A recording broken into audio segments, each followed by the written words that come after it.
Ole Miss Rebels. As Mississippi's flagship university, we dig deeper, see farther, work harder. We pioneered human organ transplants. We helped prove Einstein's theory of gravitational waves. We are conducting life-changing research that solves the problems of today. We are Ole Miss, transforming lives and the world.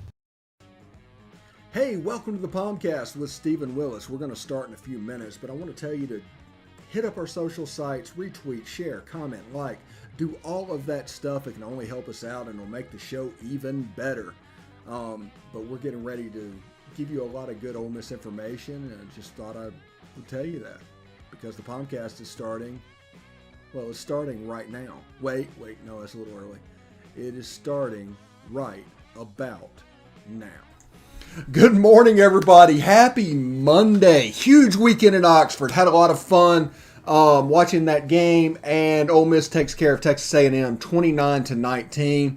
All apologies to my boys at the Junction blog and Biscuits and SEC for kind of taking that L home. So thank you very much for listening. I'm your host, Stephen Willis. Before we get started, I do want to tell you about Travel and Cruise World. That's 1-800-330-7461, 1-800-330-7461. What I was trying to do, we're 20 months into this pandemic at this time. People are delaying, and it's lasting longer than it should, but the main thing is everybody needs a vacation. These guys can provide boots on the ground in Central Florida. They know the mask rules at Disney, at Universal, and what's going on, and they can be a resource for you and your vacation so you don't run into those unwanted surprises along the way. So give them a call, 1-800-330-7461. That's travelandcruiseworld.com. See Central Florida like a local. Down below, you can see our podcast lineup. Search any of those with Positively Ole Miss. Leave a 5-star review. We'd appreciate that. You can say whatever you want to. Just leave a 5-star review. That way everybody else can search and find the podcast more easily. Thank you very much for listening, by the way. And, of course, you can watch us on Twitter at the Stephen Willis or at Ole Positively. You can catch us on YouTube at Positively Ole Miss or Facebook.com/Pomcast. Search Positively Ole Miss on YouTube. Subscribe. Hit the bell. You'll not only know that we're streaming, you'll know what we're streaming about. By far the best notification system out there. So if you want to know what's going on, you need to subscribe to them and hit the bell there so you can get notifications so you can watch on whatever you want to watch on. So that definitely will help you out. And also you can catch us on Twitch at Positively Ole Miss. All one word, all lowercase. Magical weekend. I don't think it was quite as good as the 2014 Bama, but is about as good as it could be, honestly. The Katy Perry thing, the whole 9 yards. I think just because we beat Alabama that time, it made it just feel a little bit more special than beating Texas A&M.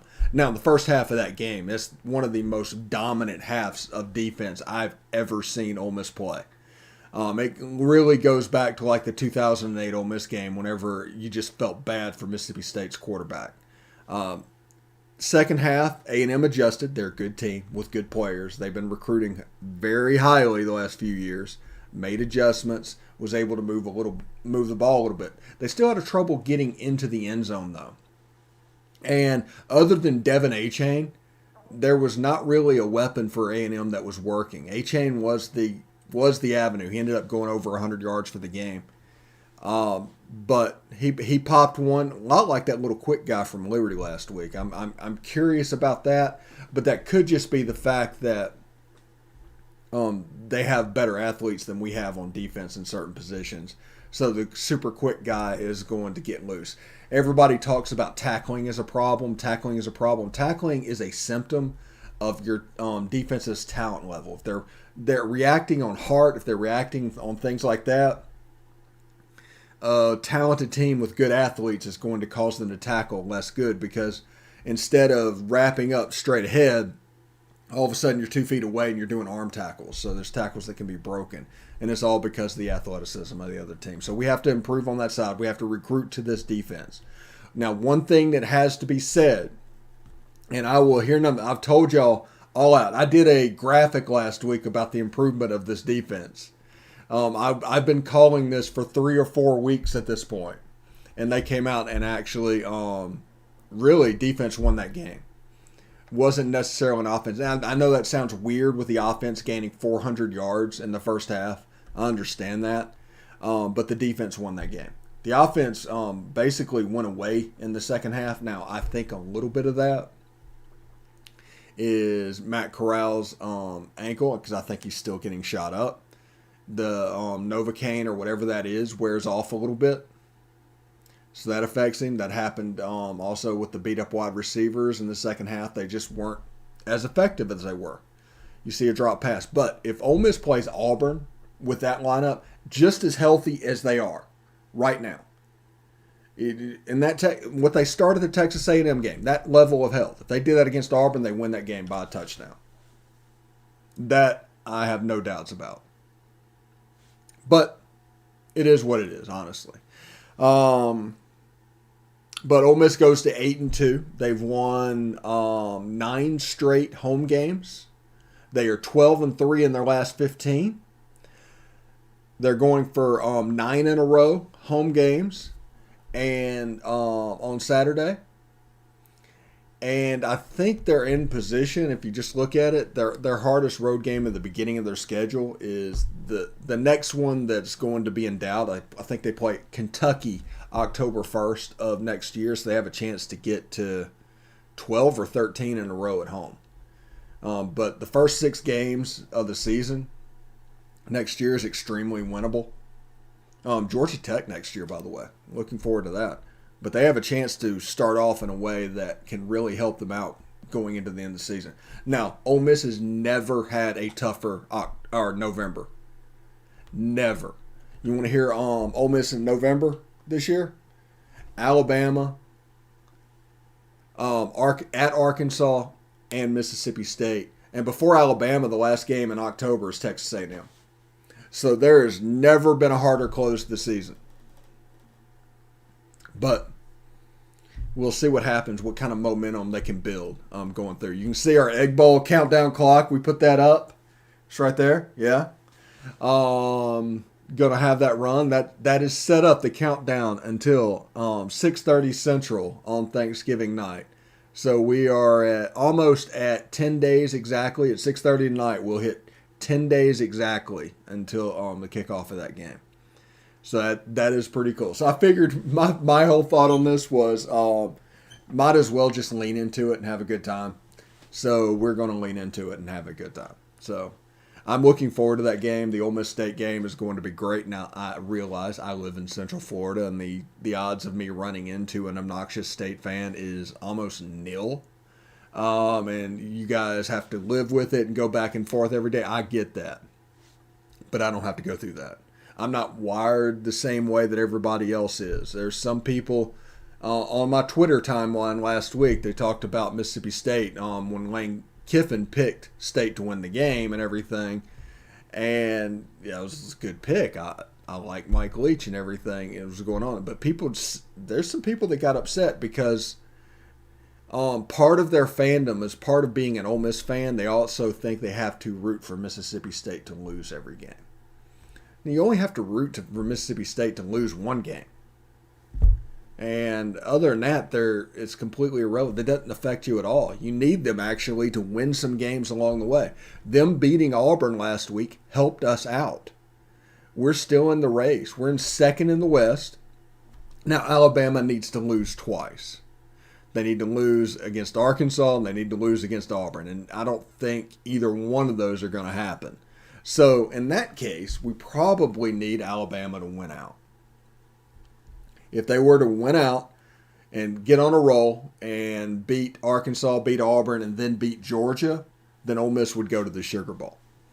Because Alabama to be in the playoff, Georgia had dropped down to like number 4 in the playoff, and Ole Miss would be the highest ranking SEC team. So they would be in the Sugar Bowl at that point.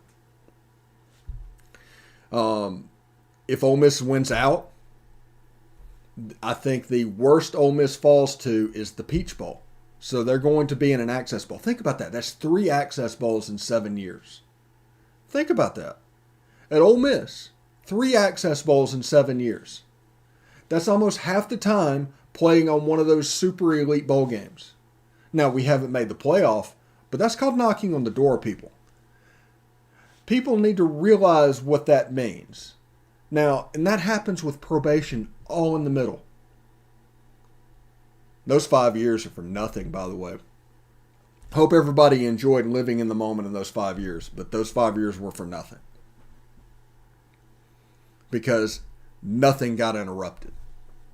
But if Ole Miss were to lose the Egg Bowl and drop down to 9-3, the worst they're looking at is the citrus.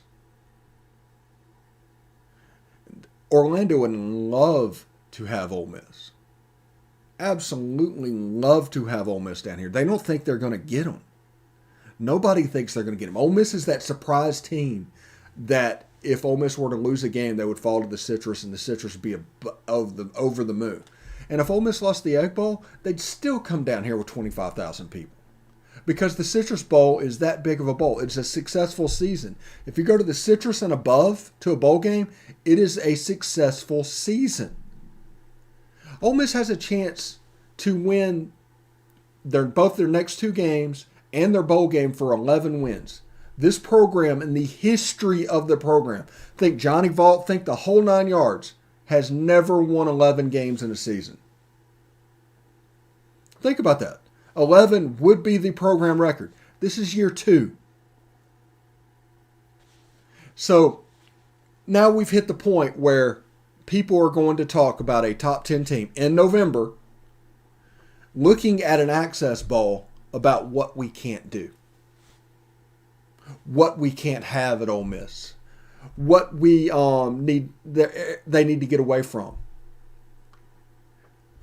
The realistic thing, if you want to be real about this, if you just want to absolutely be real about this, and I'm just going to put this case down for Lane Kiffin and everything else.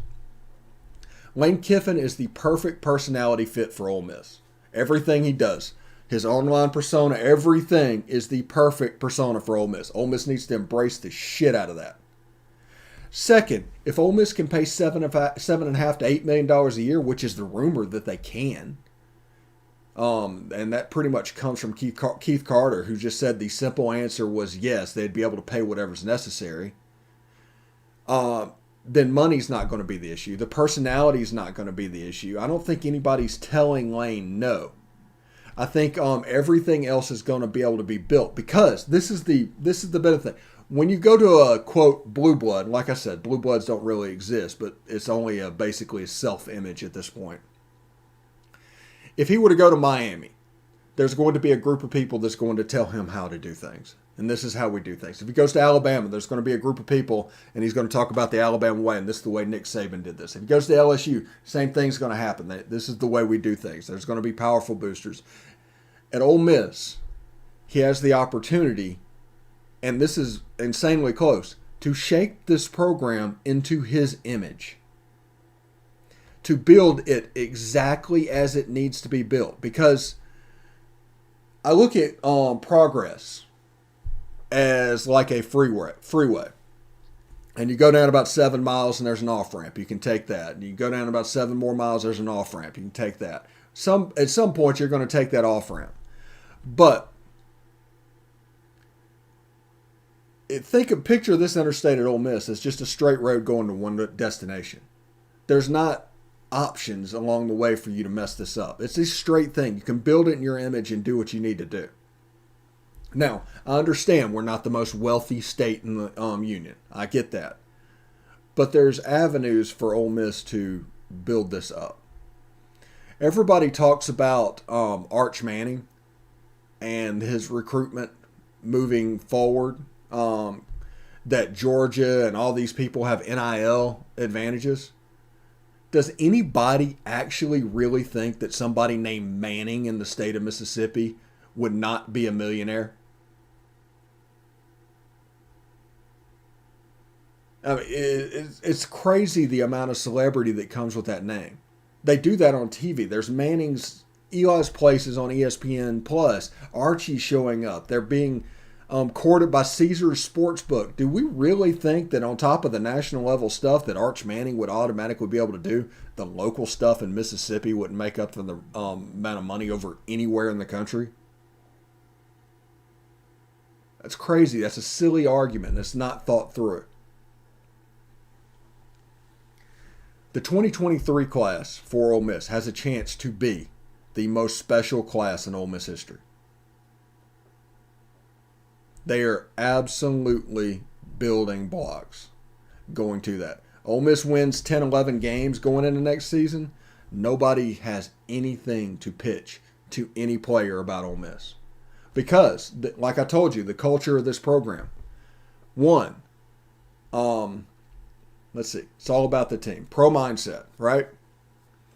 Do what you're supposed to do. Protect the team is what we used to call it. But all about the team just popped in there. So pro mindset. The other thing is competition. That's the number one thing of this program.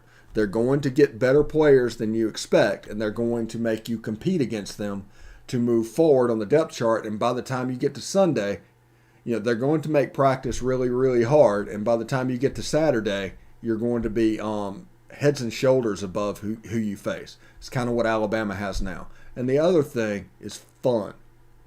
They want this program to look like a fun program. That's the reason they put a fire extinguisher in Jonathan Hess's hands, so that we can get the TV shot of him going around, dancing around, doing that with the smoke cloud going up, because people are going to jump to having fun. People are going to complain about the uniforms. The uniforms that Ole Miss has are the best in college football. No matter what, their whole set is the best in college football. They're red jerseys, but they're powder blue especially. Now, everybody will come to you and say, well, no, show me one recruit that picked a school because of jersey. And it's not about picking a school because of jersey. It's about getting the attention of the prospect so that he will visit your school later on. It's about building a relationship, and something as trivial to you as a uniform and the way it appears is going to be appealing to a 17-year-old to get your foot in the door. It's like, man, those guys look really good. I need to call them. Now, maybe it would be fun to go to a game there on campus next year, like if it's a class of 2024 guy. But the 2023s and 2024s have a chance to be unbelievably special in this class. This is a monster getting built in Oxford. And we're building up all different levels. The main thing that you need to do is just let him work. You just get to enjoy it. You get to have fun. You get to have the 10 years that were like 1956 to 1966 all over again. Let this happen. And if you do what you have to do everything you can do to keep him. I don't think he's going to leave. Not this year. So you're get him another year regardless. And it's going to build up everything. It's going to be really cool. All right, before we get into the spread, I do want to talk about the defense. I've been telling y'all for weeks that the improvement of this defense is off the charts. At the beginning of the season, I asked the questions like, Ole Miss finishes 60th in the nation in defense. What does that mean? And everybody said you're looking at a 10-win team. And there it is on the table. The defense is just improving because, honestly, DJ Durkin is a hell of a coach. He just really is. Now, everybody talks about what happened last year, and I get that there's armchair fans and there's couch fans and there's ultimate casuals. I get that. But what happened last year? I'll tell you what happened. The first 3 games of last year was the worst defense I've ever seen an Ole Miss team play. But that wasn't DJ Durkin's fault. That was a team with a new coach, with a new system, without a spring, without a fall camp. It's just normal weekly practices leading up to the season. So you have a whole bunch of guys, so personnel, you don't know who needs to be there. Coaches, like I said, are notoriously risk averse. So they want hours and hours and hours of film just to justify the thought that's in their head. You ended up with players last year playing that by the end of the year were not. Once the film kind of leveled out and they got the right guys on the field, second half of the season, the defense was just bad. Not the worst that I've ever seen. It was just bad. That was mainly because of the defensive line. So they went out and they recruited defensive linemen and did everything. And they flipped the system a little bit because they didn't have time to do that last year. They wanted to do that last year. They didn't have time to do that last year. So with the spring and everything built up, they went ahead and did the flip. And the Haycock system at Iowa State, the defensive wise. Now you look at the light box defense, okay? This is important to know. This is the important thing. Everybody looks at the box and it's like, Ole Miss has 4 guys in the box. No, Ole Miss has 7 guys assigned to run defense. They're just positioned at a starting point a little bit less. And because of what's able to do, they're able to get down and meet them where they need to. You might move up a step or two. You might move back a step or two. But you're going to kind of be where you need to be. You can mix that with the stuff that DJ Durkin is comfortable with, what you're seeing with the cover 1 type stuff. You put those 2 defenses together and you've got a pretty nasty cocktail for offenses to try and figure out. Because if you're throwing out there man beaters, Ole Miss will be able to do the drop 8 and rush the passer with the 2 defensive ends they have. And if you think it's that and you're doing zone beaters, all of a sudden Ole Miss can get up there and man defense you. And they play off. Like Dean Leonard is and Tavares Robinson, their improvement from Canada to here is pretty much off the charts. They're kind of what we were hoping for. Now, we knew the transition from Canadian college football to the SEC was going to be a different level. We knew that. It was going to take a little while. I didn't know it was going to take 18 months, but here we are, basically. So, Ole Miss just puts through and does the work that they need to do, and you see those guys starting to take charge. You're not seeing many people throw at Dean Leonard right now. You're not seeing many people throw at Jalen Jones. And when Jake Springer's in there, this defense has a lot. They can do a lot of 3-3-5, 3-3 stack stuff, and it makes this defense very good. That's the reason the defense they replaced Springer with Ashanti Seastrunk this weekend, so they can continue to do those 3-3 stuff and not get overly light. You really need special players on the outside doing those things. It's pretty good to see whenever things get going. Now, here we go with the Week 12 lines. Kentucky plays New Mexico State. They're a 36-point favorite. They opened at 36, and basically, every time you look at a number, it's like, I don't know if they can score that many points is better than anybody. But I did that with Alabama last week, and they almost covered in the first half. So I don't know if I'm going to get burned or not by that line. But that's a lot of points for Kentucky. Bama's a 20.5-point favorite. It opened at 22.5 at Bama. Is that at Bama? I may have made a mistake there. I thought that was in Fayetteville for whatever reason, but maybe it's not. But they're a 20-point favorite. Alabama's offense can come and go. We know what they're going to do game plan wise against Ole Miss. Or against Arkansas because of what they did against Ole Miss. So I expect them to line up, play a little bit of murder ball. It'll be about 2011 version Alabama. They're going to hand the ball to Brian Robinson. If Arkansas can stop the run, they got a chance. But Ole Miss actually needs them to lose twice, so it's almost better to root for Alabama to win out, including the SEC championship. So Ole Miss will be in a place to go to the Sugar Bowl if they win out. Florida, favored by 8 over Missouri. I'll say that again. Florida's favored by 8 over Missouri. It opened at 10. How bad is Missouri if that's the case?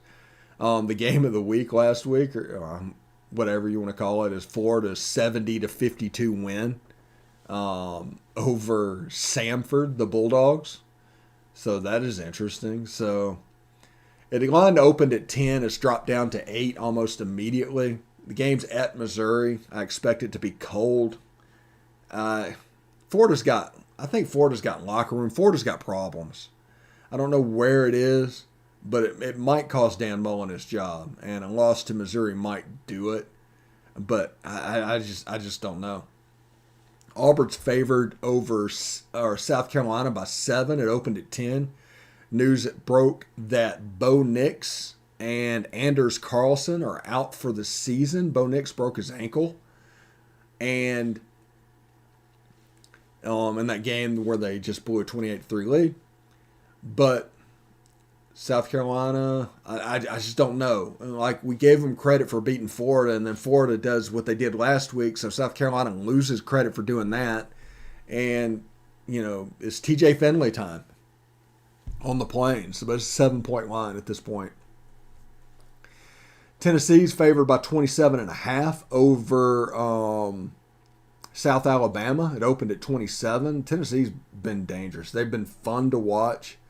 I'm telling you, Tennessee, if any Tennessee fans are listening to this podcast, you have the right coach. Get out of his way. Get out of his way.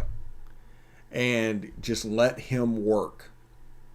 And you can see they're building a little bit of a monster. Ole Miss is a 36.5-point favorite. Opened at 34 over Vanderbilt in Oxford. Senior day down there in Oxford. So I'm looking forward to exactly, it's another night game. And, Ole Miss played very few day games. It's kind of amazing. But it's a 36-point favorite. It's kind of a lot of points. I think Ole Miss wants to get up and then get players out of the game and get them ready for the Egg Bowl, because the Egg Bowl is 5 days away after that. So that game could be something. That game could be something where Ole Miss doesn't cover. Ole Miss wins 31-3. Everybody's like, what's going on? Or 31-10 or 31-17. And it's because they got people out at halftime because they got another game on Thursday night. And LSU is currently favored by 29 points over Louisiana Monroe. The game's at Tiger Stadium. LSU opened favored by 28. That is way too many points for this team. I don't think they could score that many points against Air at this point. And they're closing in on the end of the season. It's a game they have to win if they want to go to a bowl game, because I think they've already hit 6 losses. So 7 could be in the cards to hit a bowl game. So LSU could technically have a two-year bowl ban self-serve for the Our Lady of the Lake probation area already. So that is what the lines look like this week. And I'm just genuinely looking forward to how this is going to play out. Now, tomorrow, no POMcast tomorrow.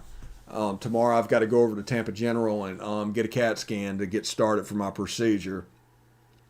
And then on the 30th, we've got an MRI to get ready for my procedure. And then sometime in December, supposedly, they're going to actually do my procedure, which will consist of them doing radiation 5 times. It's going to be all automated. So I guess this is how they map my head and what's going on.